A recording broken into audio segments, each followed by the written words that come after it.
we stand together, we'll never fall. We can make a difference. Hi there, and welcome back to another episode of the All Around Growth Podcast. Today is Tuesday, August 23rd, 2022, and this is episode number 406 of a show that provides insight and tools to help us build the lives and homesteads of our dreams. My name is Rob Kaiser, and I am your host, and the title of today's show is Caregiver Support Groups.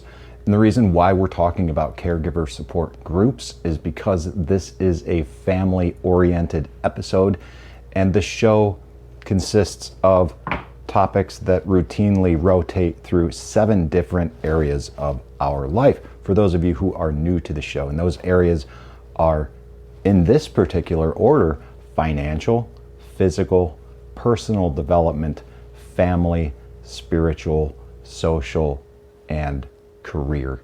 Today we are talking about family. In the past, we've covered all previous episodes. You can find links to all episodes in the show notes and links to everything that we will be talking about today in the show notes as well. And basically what we're going to cover are 3 articles, one titled 23 Best Caregiver Support Groups Online and in Person. That one I'm going to focus on the most.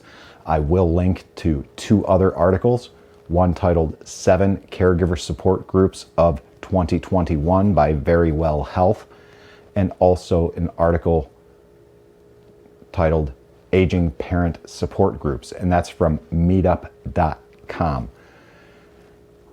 So let's dive right into it, and let's look at 23 best caregiver support groups online and in person. This is from aplaceformom.com, and I will just go ahead and read the article until it becomes until it becomes desirable to do otherwise. If you're responsible for caring, and this is an article by Mika Gebrai. If you're responsible for caring for an elderly loved one, caregiver support groups are a way for you and other caregivers to share your experiences, which can include information, insight, advice, or words of encouragement. Whether you're an in-home caregiver, caring for someone with Alzheimer's or another form of dementia, or have a family member in an assisted living community, each person in a caregiver support group can learn from others who face similar challenges. Okay, so this article details out the best online caregiver support groups, and I'm not, I'll go ahead and just read them, but without reading the details that are given. We've got the Dementia Caregivers Support Group, the Purple Sherpa Base Camp, which is the Dementia Family Caregiver Support Group. We've got Alzheimer's and Dementia Caregiver Support Chat Group, Dementia Caregivers Support Group, and then online Family Caregiver Support Group. We've got Aging Cares Caregiver Forum, Caregiver Support Community, Caring for Elderly Parents, a group called Working Daughter, another group called Caregivers of Narcissistic Family Members, Caring for a Spouse with Dementia, Family Caregiver Alliance, the FCA, Caregivers Connect, and many of these are Facebook groups, but some of them are their own individual forums on their own individual website. And we've also got links to general online caregiver support groups, and these are as follows: Caregivers Assist Support Group, the Caregiver Space Community, Caring for the Caregiver Support Group, the Caregivers Hub Support Group, and then there's additional information on how you can find caregiver support groups near you,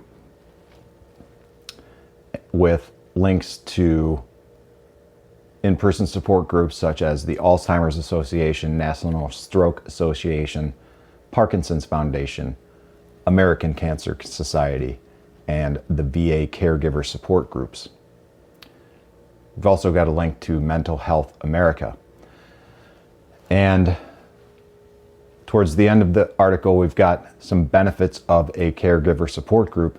And the benefits of joining caregiver support groups include forming friendships, which can reduce feelings of loneliness, isolation, anxiety, or distress. Getting advice from other caregivers regarding practical situations, treatment options, and what to expect in the future. Caregivers can also share their tips and improve or learn new healthy coping skills. Got gaining a sense of empowerment and control and giving a better quality of life to your senior loved one. The benefits speak for themselves. And before I go ahead and speak any further about this, there is also information on how you can join a closed or private Facebook group, because many of these links in this article were to Facebook groups, and I understand that many people out there have a problem with Facebook for various reasons, and that's okay. I respect that. If that's the case, many of these groups listed in this article won't be appropriate for you, but rest assured there are other options within this article, and there are other options which we will touch on in the other two articles titled The 7 Caregiver Support Groups of 2021 and Aging Parent Support Groups from meetup.com. So without further ado, let's touch on the best caregiver support groups. And this is an article that is titled 7 Caregiver Support Groups of 2021, but it appears as though the actual blog title has changed to Caregiver Support Groups. This is from Verywell Health, and I will go ahead and read the introduction of the article before listing out the groups, much like I did previously. In 2015, it was estimated that approximately 43.5 million adults in the United States have provided unpaid care to either a child or another adult. That number increased to 53 million in 2020, as reported by the National Alliance for Caregiving, the NAC, and AARP. Today, family caregivers represent over 1 in 5 Americans, and that number continues to grow as the aging population increases and more people are diagnosed with debilitating disorders that require daily care.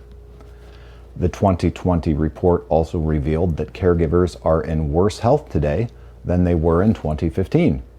A phenomenon commonly called caregiver stress results from the many tasks and responsibilities that caregivers take on when they step up to the plate to care for a debilitated loved one or a child with a chronic illness.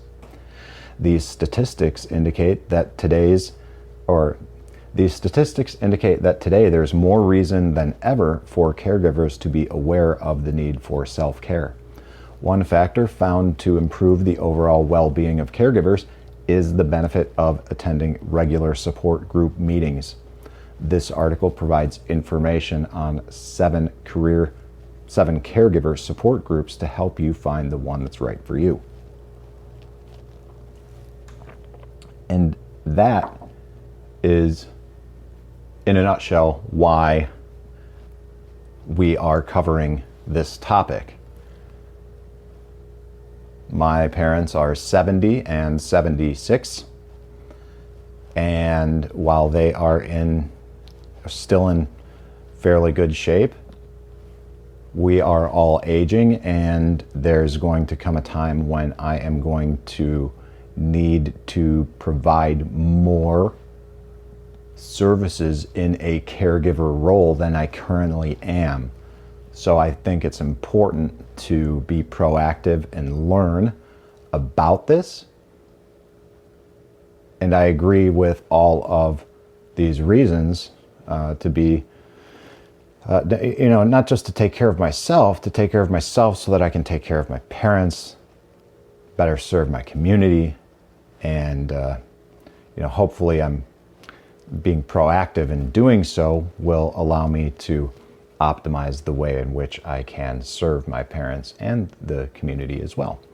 So the support groups that are listed here from Verywell Health are as follows. We've got the Caregiver Action Network, or CAN, which is a nationwide nonprofit organization aimed at helping to support all types of caregivers, including family caregivers who are parents of children with disabilities, caregivers helping wounded veterans, as well as caregivers for people with dementia and other age-related debilitating disorders.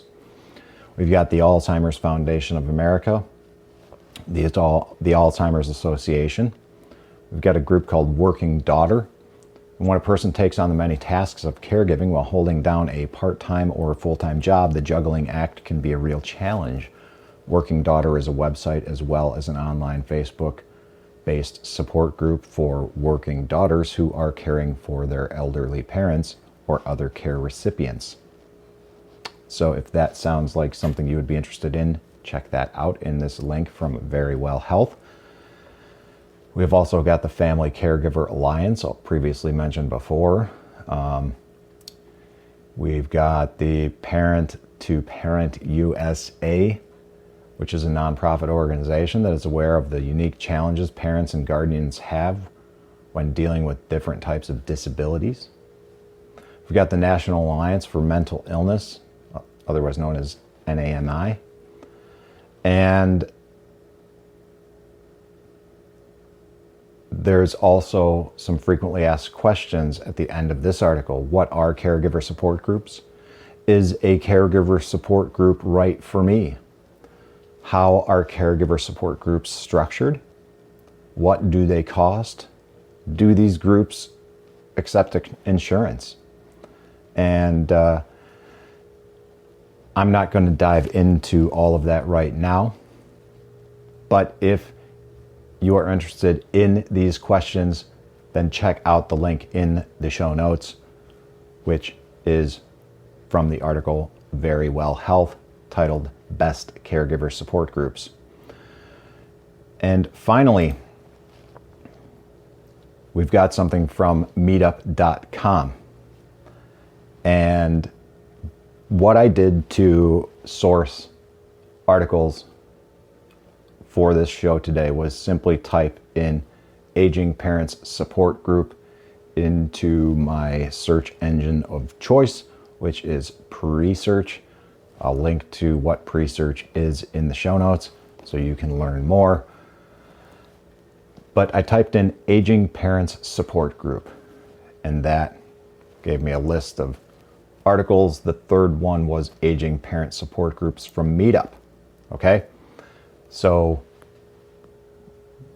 many of you may not know what Meetup is, and I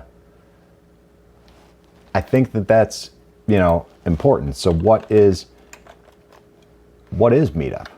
Okay? Meetup is a social media platform for hosting and organizing in-person and virtual activities, gatherings, and events for people in communities of similar interests, hobbies, and professions. Back in the day, Meetup was specifically for in-person activities. I remember leaving social media in 2013. I remember doing so on two different occasions, actually, but that was the first time I did so, in a deliberate effort to integrate into the community and get to know people in real life. Fantastic experiment. Imagine that, right? Real life interactions with real humans. Fantastic. But I digress. Getting back to Meetup, the platform has changed, and there's a number of virtual options as well. So by typing in Aging Parents Support Group and then clicking the link or follow through to Meetup, we've got aging parent support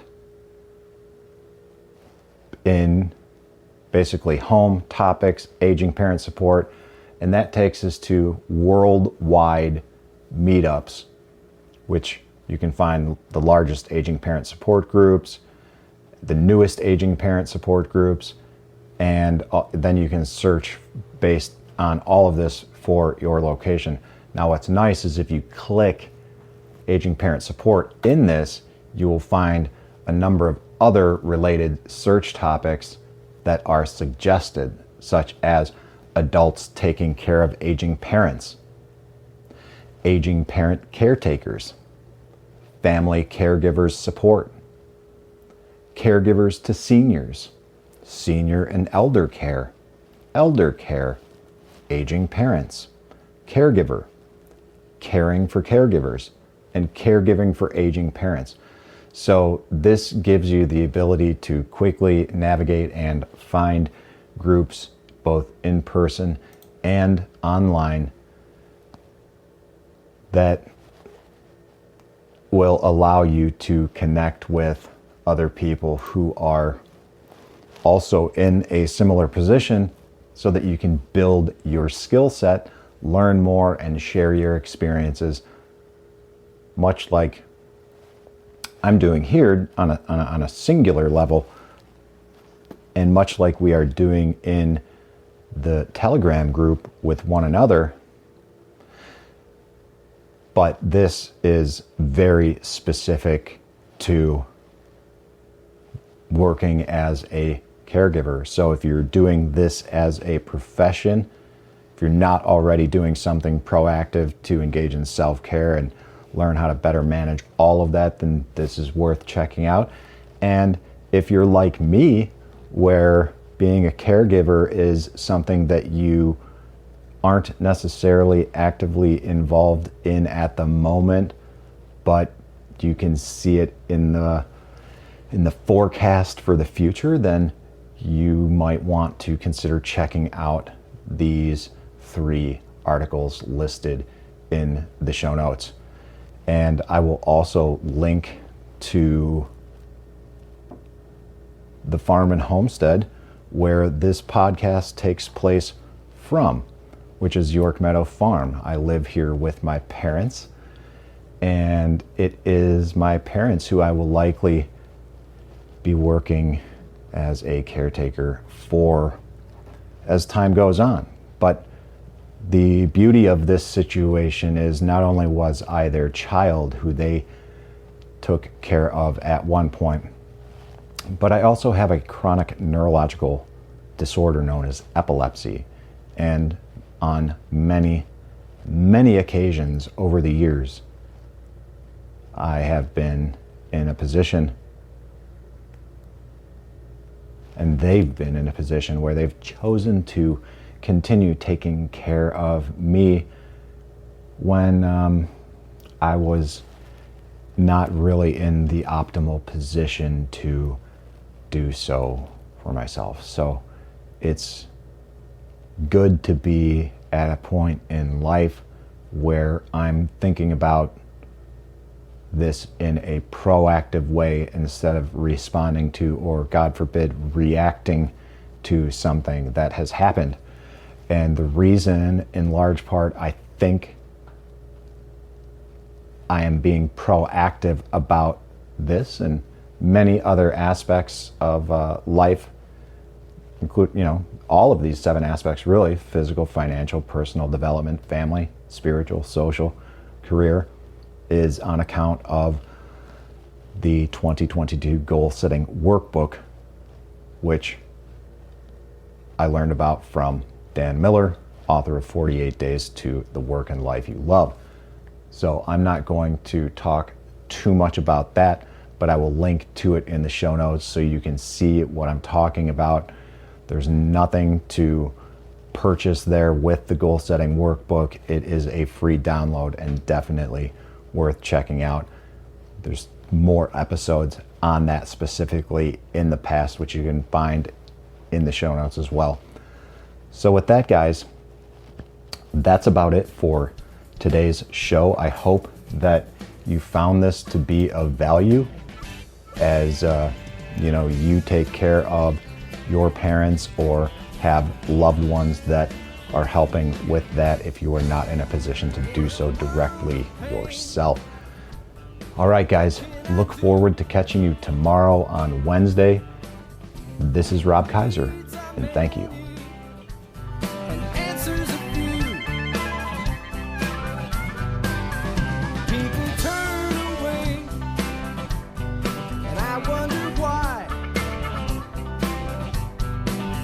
If I can help somebody, then I want to try. People may think that it's odd that I believe in friendship and love. And truth is always the best way to the world that may seem odd. I'm an odd fellow. I'm an odd fellow. I'm an odd fellow. If we stand together, we'll never fall. We can make a difference and answer the call. You know the times are wasting every day, and we can help somebody along the way. People may think that it's odd that I believe in friendship and love.